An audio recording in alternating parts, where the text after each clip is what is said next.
Suite à notre dernière conférence sur l'écoute active et le feedback, on répond à vos questions pour aller plus loin.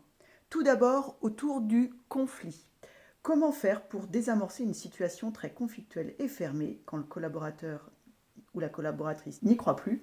Comment rendre profitable l'écoute active dans une situation de conflit?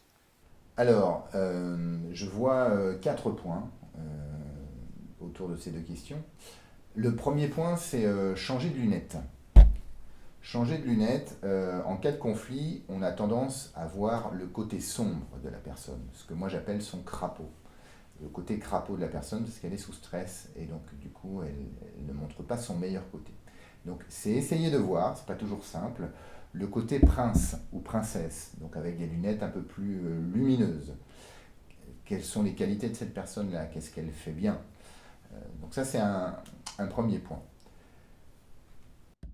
Le deuxième point, il est en lien avec ce qu'on a vu sur l'écoute active, c'est vraiment écouter pour comprendre. Essayer de comprendre c'est quoi la situation que vit la personne et on peut s'inspirer notamment des principes de la communication non violente, c'est-à-dire dire vraiment factuellement ce qui se passe, essayer de comprendre les faits sans les interpréter, comprendre les ressentis de la personne, qu'est-ce qu'elle ressent, est-ce que c'est de l'agacement, est-ce que c'est de la frustration, est-ce que c'est de l'inquiétude, de la peur, et puis éventuellement ses besoins, de quoi elle aurait besoin.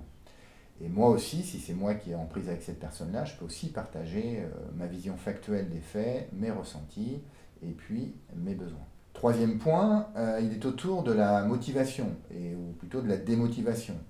Le collaborateur, la collaboratrice n'y croit plus.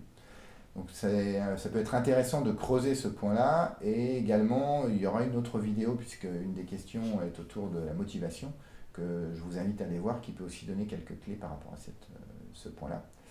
Et puis enfin, si vraiment la situation est très très fermée, très conflictuelle, ça peut être aussi de faire appel à un médiateur. Donc soit une personne qui connaît cette personne-là qui peut faire office de médiateur, soit plus souvent une autre personne d'un autre service, du service des ressources humaines, qui va nous permettre aussi de partager, en étant elle au milieu, chacun nos points de vue, nos ressentis sur la situation. Voilà, en espérant que ces quelques clés peuvent vous aider à sortir de ces situations sans doute très désagréables. Merci.